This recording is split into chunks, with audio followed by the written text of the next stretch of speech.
নমস্কার সুপ্রিয় কুম্ভ রাশির দর্শক বন্ধুরা।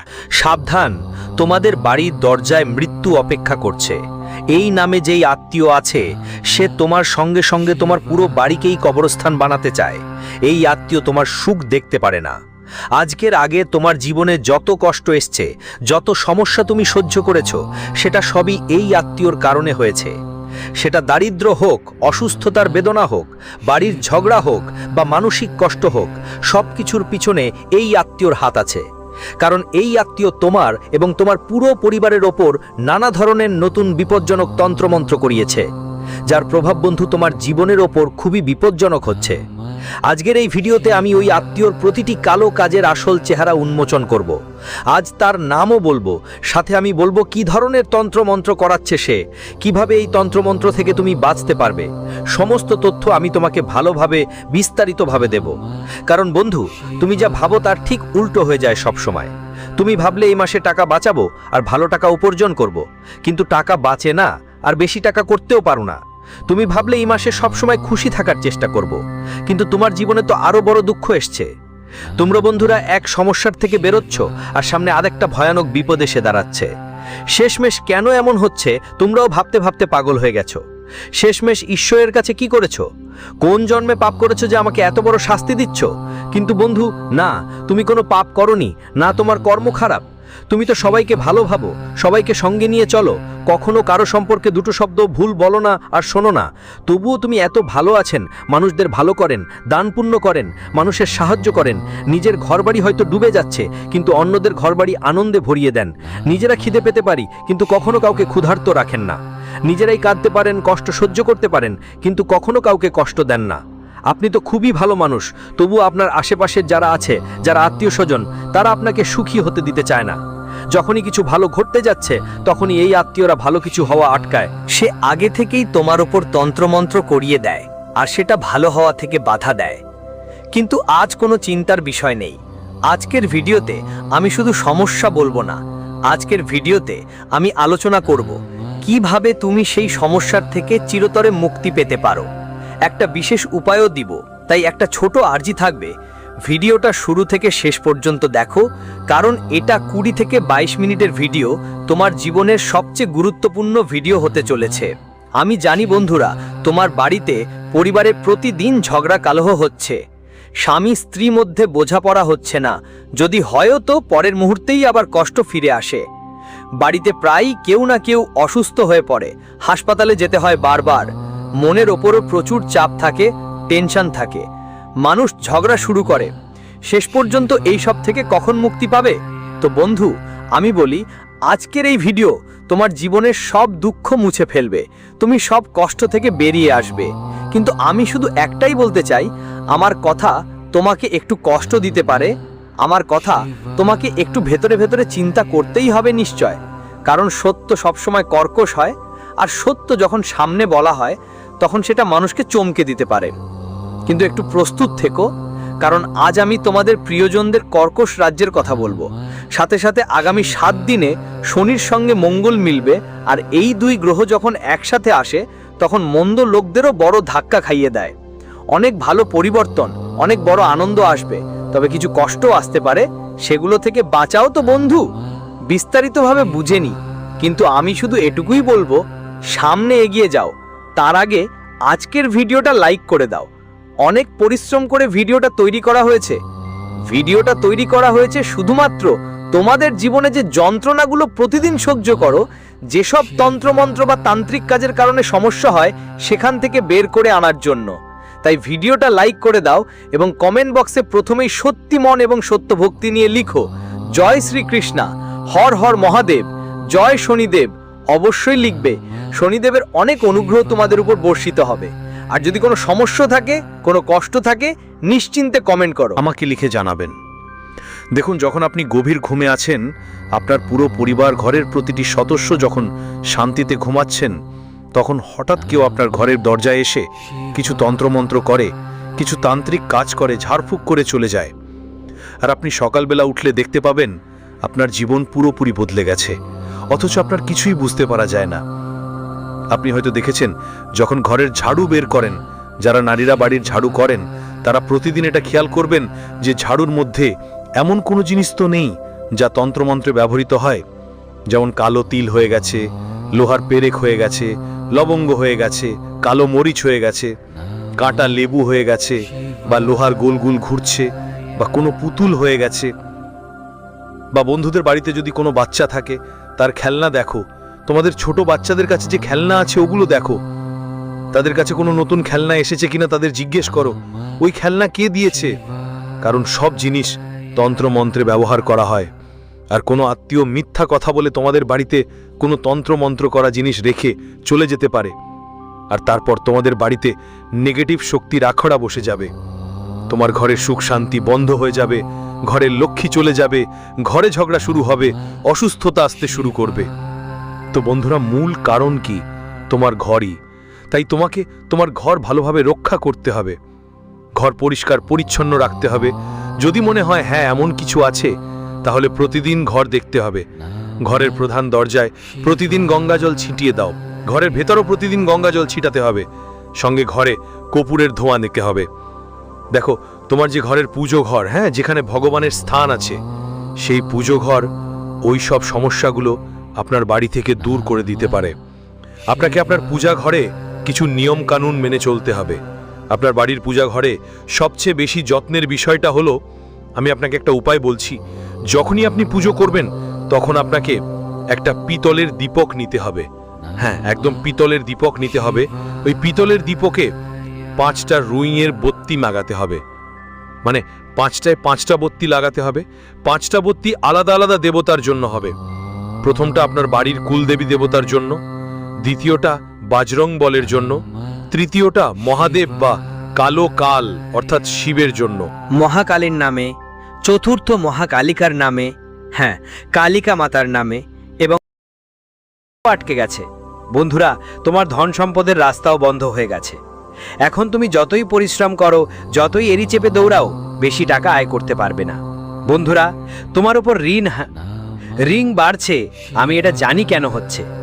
শুধুমাত্র এই শত্রুর তন্ত্রমন্ত্রের কারণে, এর ষড়যন্ত্রের জন্যই এমন হচ্ছে। কালো জাদু আপনার উপর করানো হয়েছে, যার কারণে আপনি ঋণের জালে আটকে পড়েছেন। আপনার আয়ও কমে গেছে। আপনার পরিবারের মানুষগুলো, বন্ধুজন খুব বেশি অসুখ হতে শুরু করেছে। বাড়ির ছোট ছোট বাচ্চাদেরও এই শত্রু বাঁচতে দেয়নি। বন্ধু, আপনার বাড়ির বাচ্চাদের ওপরও এটা তন্ত্রমন্ত্র কুড়িয়েছে। বন্ধু, এখন আপনি ভাবছেন আমি কি করব, এই শত্রুর নাম কি, এটা থেকে কিভাবে মুক্তি পাবে। তো দেখুন, এই ভিডিওতে আমি সব তথ্য দেব। দেখুন বন্ধু, কিছু ভুল আপনার নিজেরই হয়েছে। হ্যাঁ বন্ধু, ভুল আপনার কারণেই হয়েছে, যার জন্য এই শত্রু এখন অনেক শক্তিশালী হয়ে গেছে। এই শত্রুকে আপনি নিজেই খোলা ছাড় দিয়েছেন, যার কারণে বন্ধুরা এই শত্রু আপনার ঘরের দরজায় এসে পৌঁছেছে। বন্ধুরা, আর আপনার ঘরের দরজার কাঠামোর উপর পর্যন্ত তন্ত্রমন্ত্র করছে। দেখুন বন্ধুরা, শত্রুরা আমাদের ধ্বংস করার জন্য কোনো সীমা মানে না, সব সীমা লঙ্ঘন করতে পারে। বন্ধুরা, যতই তারা পড়ে যাক, তারা পড়েই যায়। তাদের একটাই উদ্দেশ্য, আমাদের বিরক্ত করা, আমাদের মাটিতে মিশিয়ে দেওয়া, আমাদের রক্তের অশ্রু ঝরানো। আর যখন এই শত্রুরা তাদের পরিকল্পনায় সফল হয়ে গেলে, ওরা অনেক খুশি হয়। যখন তোমরা বন্ধুরা সমস্যায় থাকবে, তোমার পরিবার সমস্যায় থাকবে, তখন এই শত্রু খুব খুশি হবে। বন্ধুরা, ভিতরে ভিতরে অনেক খুশি থাকবে, কারণ তোমরা সমস্যায় আছো। বন্ধুরা, ভুল তোমারই, যে কোন ভুল সেটা দেখো। তোমরা অনেক বেশি চাপ দেখাচ্ছ। দেখো বন্ধুরা, চাপ দেখানো উচিত, কিন্তু এতটাও বেশি দেখানো উচিত না। দেখো, তুমি জানো না যে যার নজর থাকে সেটা অনেক ভয়ঙ্কর হয়। যদি কোনো শত্রুর কালো নজর কারো উপর পড়ে, তাহলে তারপর সেই ভালো হাসি খুশি মানুষটা অসুস্থ হয়ে পড়ে। কখনো কখনো মানুষ এতটাই অসুস্থ হয়ে যায় যে মারা যায়। যদি কোনো শত্রুর কালো নজর পড়ে কোনো ভালো হাসি খুশি পরিবারের ওপর, তাহলে তার পরিবার ধ্বংস হয়ে যায়। একের পর এক ওই পরিবারের মানুষ মারা যায়। বন্ধুরা, মানুষের নজর খুবই শক্তিশালী। কিছু কিছু মানুষের এত কালো নজর থাকে যে তারা 7 পা পর্যন্ত মুছে দিতে পারে। তো বন্ধুরা, আজকাল একটা রেওয়াজ চলছে। হ্যাঁ বন্ধুরা, একটা রেওয়াজ চলছে যে যদি কোথাও হোটেলে গিয়ে খাবার খাও, তাহলে খাবার খাওয়ার আগে ওই খাবারের কিছু খাওয়ার ছবি তুলবে আর স্ট্যাটাসে দেবি, সবাইকে দেখাবে। আপনাদের আত্মীয় স্বজনকে, বন্ধুদের, প্রতিবেশীদের ফোনে দেখাবি যে হ্যাঁ, আজ আমি এই হোটেলে গিয়েছিলাম আর এই খাবারটা খাচ্ছি। দেখো বন্ধুরা, তুমি হোটেলে গিয়েছে সেটা ভালো কথা, খাওয়াও ভালো কথা, কিন্তু ছবি তুলে ইনস্টাগ্রাম আর হোয়াটসঅ্যাপে দিয়েছো, এতে কি লাভ? যদি কোনো খারাপ চোখওয়ালা তোমার স্ট্যাটাস দেখে আর সেই খাবারের ছবি আর তোমার ছবিটা দেখে, তাহলে তার কুনজর সেই খাবারের ওপরও পড়বে, তোমার ওপরও পড়বে বন্ধুরা। আর চোখ এতটাই খারাপ হবে যে আপনি যা খাবার খেয়েছেন তা পর্যন্ত বাঁচবে না, এটা বিষের মতো কাজ করবে। যখন আপনি বাসায় ফিরবেন তখন আপনি অসুস্থ হয়ে পড়বেন এবং চোখ এতটাই খারাপ হয়ে যাবে যে এরপর কখনোই আপনি হোটেলে যাওয়ার মতো অবস্থায় থাকবেন না, আপনাকে রোগ লাগতে পারে বন্ধুরা। তাই কখনো কারো কাছে আপনার সুখের ছবি দেখাবেন না। বন্ধুদের এই কথা সবসময় মনে রাখবেন। অনেকেরই অভ্যাস আছে যে তারা তাদের ছোট ছোট বাচ্চাদের ভিডিও ও ছবি তুলে হোয়াটসঅ্যাপ বা ইনস্টাগ্রামে আপলোড করে, কিন্তু এটা খুবই ভুল ব্যাপার। দেখুন, বুঝতে হবে, বড়রাও বলে ছোট ছোট বাচ্চাদের খুব সহজেই নজর লাগে, তবুও আজকাল বন্ধুরা ছোট ছোট বাচ্চাদের ছবি, video, photo Instagram, WhatsApp, social মিডিয়ায় সব জায়গায় বাবা মা পোস্ট করে চলেছে। আর এতে অনেক বড় ক্ষতি হতে পারে। হয়তো আজ তোমাদের বাচ্চা সুস্থ আছে, কিন্তু আগামী কয়েক বছর ওই বাচ্চার আচরণ অনেক খারাপ হতে পারে। কারো কালো নজর যদি তোমার বাচ্চার ভিডিও বা ছবিতে পড়ে যায়, তাহলে ওই বাচ্চার ভবিষ্যৎ ঝুঁকির মধ্যে পড়বে। তার আচরণ ভবিষ্যতে খারাপ হয়ে যেতে পারে, সে শয়তান পর্যন্ত হতে পারে বন্ধুরা। এমন এমন উপায় করবে যা তুমি পুরোপুরি করতে পারবে না। বন্ধুরা, তুমি হয়তো কিছু বাচ্চাকে দেখেছো যাদের অনেক জেদ থাকে। অনেক বন্ধুরা তারা শয়তান লেগেই থাকে, যারা যদি কিছু চায় তবে সেটা পেতেই হবে, না হলে তারা নিজেদেরই আঘাত করে যদি তাদের জেদ পূরণ না হয়। এটা হয় কারণ তাদের ওপর কোনো ভুল নারী বা ভুল পুরুষের নজর পড়ে থাকে। তাই এমন করো না। আর তোমার যে শত্রু আছে বন্ধুরা, যে তোমার লুকানো শত্রু, সে এই সুযোগটাই কাজে লাগায়। তুমি খোলাখুলি তোমার ছবিগুলো এখানে সেখানে ছুঁড়ে ফেলে রাখে। আর এই লোকেরা, বন্ধু, এই শত্রুরা তোমার ছবি, তোমার বাচ্চাদের ছবি নিয়ে তন্ত্রমন্ত্র করিয়ে দেয়, যার ফলে তোমার সুখও বন্ধ হয়ে যায়। তাই তোমার সুখগুলো বন্ধুদের থেকে লুকিয়ে রাখো। তুমি কি ভাবো আমি কোথাও ঘুরতে যাচ্ছি, তাই আগে থেকেই সেটা বড় জোর করে সবাইকে বলবো? এতে কি হবে? ভাল লাগবে বন্ধু? ভালো লাগবে না। মানুষ চায় না তুমি জীবনে সুখী থাকো। দেখো, কেউ চায় না। ধরো তুমি কারুর ছবি দেখলে, ভালো লাগবে, আনন্দিত হবে, কোথাও ঘুরে বেড়াচ্ছে, তো আপনার মাথায় কি আসবে আমাকে বলুন তো? একটু নিজে ভাবুন তো। আপনার প্রতিবেশী কোথাও ঘুরতে গিয়েছে আর আপনি তার ঘুরে বেড়ানোর ছবি দেখলেন, তখন আপনার মাথায় কি আসবে?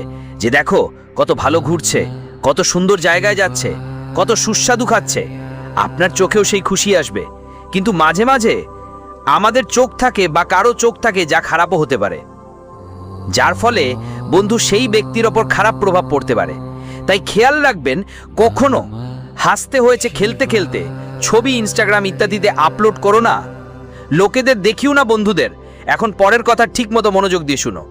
এই শত্রুটা, এটা তোমার ওপর অনেক তন্ত্রমন্ত্র করিয়েছে। বন্ধুদের, এই শত্রুটা আমি আগে ভিডিওতেও বলেছি, কেউ আর নয়, এই শত্রুটা তোমার নিজেরই। বন্ধুদের, এই শত্রুটা তোমাকে সবচেয়ে বেশি প্রিয়। হ্যাঁ বন্ধুদের, এই শত্রুটা একেবারে ছলনা করে তোমার বাড়িতে আসে, তোমার বাড়িতে তন্ত্রমন্ত্র টোনা টোটকা করে চলে যায়, আর তোমার কিছুই খবর হয় না। কারণ তুমি বন্ধু কাউকে যদি বিশ্বাস করতে হয়, চোখ বন্ধ করেই করতে হয়। আপনি যদি কাউকে বিশ্বাস করেন, কেউ যদি সম্পর্ক বজায় রাখেন, তাহলে চোখ বন্ধ করেই করতে হয়। ধরেন আমি যদি আপনার কোনো আত্মীয়ের খুঁটিনাটি ফাঁস করে দিই, ধরেন আমি আপনার কোনো আত্মীয়ের কথা সামনে নিয়ে আসি, তাহলে আপনি বলবেন না, এমন তো হতে পারে না, ও আমার খুব ভালো আত্মীয়, ওর ওপর আমার পুরো বিশ্বাস আছে। বন্ধুরা, আপনি আমার ওপর তো বিশ্বাসই করবেন না। কেন করবেন না? কারণ বন্ধুরা, আপনি চোখ বন্ধ করেই মানুষের ওপর বিশ্বাস করেন। সেটা যাই হোক, আপনার যত খারাপ আচরণ করুক আপনার সঙ্গে, যতই ভুল করুক, আপনি সেটা দেখতে চান না। বন্ধুদের কথা বলছি, আপনাকে এই অভ্যেস বদলাতে হবে। দেখুন, আমরা যেমন দেখি তেমনটা অনেক সময় হয় না। যে আমাদের বন্ধু হওয়ার ভান করে, ও সবসময় সত্যিকারের বন্ধু হয় না। ধরুন কেউ আপনার সবচেয়ে ভালো বন্ধু, সে সবসময় আপনাকে ভালো ভালো কথা বলে, আপনার মঙ্গল চায়। আপনি ভাবেন ও আমার সবচেয়ে সঠিক বন্ধু, কিন্তু এটা অবশ্যই ঠিক না যে সে সত্যিকারের বন্ধুই হবে। কোনো একটা বিষয়ে বন্ধুত্বের ভিতরে মনেই মন শত্রুতা তৈরি হয়ে যেতে পারে, যা আপনি ভাবতেই পারেন না। কারণ আপনি তো সরল মনের মানুষ। বন্ধু কিন্তু সবাই আপনার মতো নয়। এই যে বন্ধু, এই দুনিয়া অনেক খারাপ, তাই কারো ওপর অন্ধবিশ্বাস করবেন না। বন্ধু হোক, ভাই বোন হোক, প্রতিবেশী হোক, রক্তের সম্পর্কই হোক না কেন, অন্ধবিশ্বাস করা যায় না কারো ওপর। কারণ এখন কলিযুগ চলছে, এখানে বন্ধুরাই এক RS1-এর জন্য লড়াই ঝগড়া করে। তাই আর কি বলবো, তোমরা দেখো বন্ধু, এটা জরুরি। যেমন দেখাচ্ছে ঠিক তেমন নয় বাস্তবতা। তাই সবার ওপর বিশ্বাস করা বন্ধ করে দিন। আর যদি কোনো আত্মীয় আপনার বাড়িতে বারবার আসে, বন্ধু বা আত্মীয় সপ্তাহে 1-2 বার আসে, তাহলে ওই আত্মীয়র ওপর নজর রাখা শুরু করুন। কোথাও সে কোনো অজুহাতে আপনার বাড়িতে এসে দরজার কাছে বা বাড়ির মধ্যে টোনাটোটকা তন্ত্রমন্ত্র করছে তো না। এই ব্যাপারে সবসময় সতর্ক থাকবেন। সাথে আপনার ছোট ছোট বাচ্চাদের তো এমন একটা অভ্যেস থাকে আশেপাশে ঘুরে বেড়ানোর। ছোট ছোট বাচ্চারা অনেক সময় এমন হয় যে তারা হঠাৎ করে প্রতিবেশীর বাড়িতে চলে যায়, কখনো কোনো আত্মীয়ার বাড়িতে চলে যায়। কিন্তু খেয়াল রাখবেন, আপনার সন্তানদের বুঝিয়ে দিন যে যদি কোনো প্রতিবেশী কিছু খেতে দেয় তবে সেটা খেতে যাবে না। কোনো আত্মীয় বা পরিচিত কেউ কিছু খাওয়ালে সেটা খেতে যাবে না। কারণ বন্ধুরা যারা শত্রু, তারা সবচেয়ে দ্রুত আপনার সন্তানদের টার্গেট করে। আপনি খেয়ালও পাবেন না, আর আপনার সন্তান প্রতিবেশীর বাড়িতে গিয়ে কিছু খেয়ে ফেলতে পারে। এমনকি কোনো তন্ত্রমন্ত্র করা জিনিসও আপনার সন্তানকে খাওয়ানো হতে পারে। বন্ধুরা, যার ফলে আপনার সন্তান তন্ত্রমন্ত্রের ভিতর পিষে যেতে পারে। বন্ধুরা, তোমাদের বাচ্চা কারো কৃপণতায়ও পড়ে যেতে পারে। অনেক সময় তুমি দেখেছ যে একটা বাচ্চা বারবার উধার ঘোরে। বন্ধুরা, বাচ্চারা বারবার ঘুরে বেড়ায়, তাই বন্ধুরা ওই বাচ্চাদের আচরণ আর তাদের বন্ধুর আচরণ খুব তাড়াতাড়ি বদলে যায়। অনেক সময় কেউ বন্ধুরা বাচ্চাদের ওপর তন্ত্রমন্ত্র টোনা টোটকা করিয়ে দেয় বা কিছু মন্ত্রমুগ্ধ করা জিনিস খাইয়ে দেয়, যার ফলে তাদের পুরো পরিবার দুঃখে পড়ে যায়। ওই বাচ্চা হয় খুব তাড়াতাড়ি অসুস্থ হয়, বাচ্চারা অনেক বেশি রেগে যায় বা খুব বেশি রেগে ওঠে। বন্ধুরা, তোমরা নিশ্চয়ই দেখেছ কেউ বাচ্চা খুব বেশি রেগে যায়, কিন্তু কেন তারা এমন করে তার কারণ কখনো জানতে চেয়েছো? না, মোটেও না বন্ধুদের। তাই যখন নিজের বাচ্চাকে কোনো প্রতিবেশীর বাড়িতে পাঠাও, তখন ভালো করে বুঝিয়ে দাও যে কোনো প্রতিবেশী বা আত্মীয় যদি কিছু খাওয়ার জন্য দেয় তাহলে সেটা খেতে যাবে না। এই ব্যাপারটা ভালোভাবে মাথায় রেখো। আর একটা কথা, তোমার প্রতিবেশী, তোমার আত্মীয়, তারা তোমাকে কিছু খাবার জিনিস দেয়। ধরো তোমার প্রতিবেশী তোমার বাড়িতে এসে বলে, আমি এটা মিষ্টি বানিয়েছি। তাহলে বন্ধুরা, যদি তোমাদের বিশ্বাস থাকে তাহলে খেতে পারো, কিন্তু অন্ধবিশ্বাস করো না। দেখো, প্রতিবারই বন্ধুরা তোমার প্রতিবেশী যদি তোমাকে কিছু খাবার জন্য দেয় তাহলে